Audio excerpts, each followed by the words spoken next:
Nga wekimanyiddwa nti bannayuganda ensangi zino beegumbulidde omuze gw'okunywa enniimu, entangawuuzi, emicungwa wamu n'ebyokunywa okuva mu bibala ebirala nga bagendererwamu okwegema okutangira ekirwadde ki COVID-19 wabula kino kireetedde emiwendo gy'ebibala bino okupaala. Olunaku lwa leero tukubyeko olubu lw'ekigere mu katale k'e Busega okusobola okumanya ekiviiriddeko ebbeeyi y'ebintu bino okulinnya era ng'abasuubuzi ab'enjawulo be twogeddeko nabo batutottololedde ensonga eziviiriddeko omuwendo gw'ebintu bino okulinnya era bino bye batutegeezezza.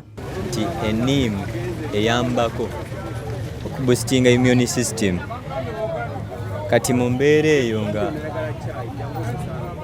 abasupplying enniimu batono nnyo to the extent nti area emu yokka mu Uganda evaamu enniimu. Kati nze nali wa Butunda naye ekizibu ekyanzijja mu Butunda mbulimu bwa bbeeyi nnyo businga n'entangawuuzi naye ekizibu ekiriwo amakubo baagaggala ne tusalawo twenyigire mu bino ebiri okumpimpi. Nakyo vula waliwo ebitaliiwo Butunda Buganda ng'ennimu ng'emicungwa olw'ensonga ya bbeeyi. Wakati emicungwa ku budde buno gyegula emitwalo 16 ku mitwalo 2, ennimu egula emitwalo 5 akapiisi. Ate ku ky'ensonga y'okutunda ebibala ebifu bano basambaza ebyogerwa ne batutegeeza nga we batasobola kutunda bintu bitatuukaganye na mutindo.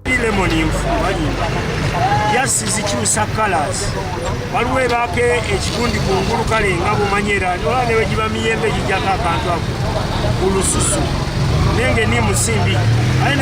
Nga wekimanyiddwa nti entambula y'olukale eva mu disitulikiti ez'enjawulo yaggalwawo olw'okutangira ensaasaana y'ekirwadde ki COVID-19, abasuubuzi bagamba nti kino nakyo kikoze ky'amaanyi nnyo okulinnyisa emiwendo gy'ebintu bino kuba ebisinga byali bisaabazibwa mu ntambula ya lukale ate ng'ebisinga obungi biva mu byalo.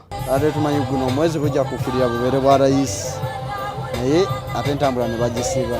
Ekyo kitegeeza tulina okunyigiriza kw'amaanyi ku entambula.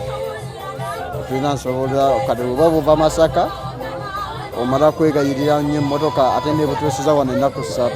Naye nga tewali kye tusedde ebintu byo bya bbeeyi ate ke batadde lockdown ku by'entambula okuva ku disitulikiti erimu enzija yaabyo nzibu kyekiviiriddeko ebintu obiseera. Mugimu ku miwaatwa egy'okulwanyisaamu ekirwadde ki COVID-19 kwe kulya ebisobola okwongera amaanyi abasirikale b'omubiri wabula nga mu ebyo mwe muli ebibala kyokka nga bannansi beeraliikirivu olw'ebbeeyi y'ebibala eyeekanamye. Kati ennaku zino mukuba juyisi naye juyisi yenna gw'okuba n'oteekamu sukaali oba omuse.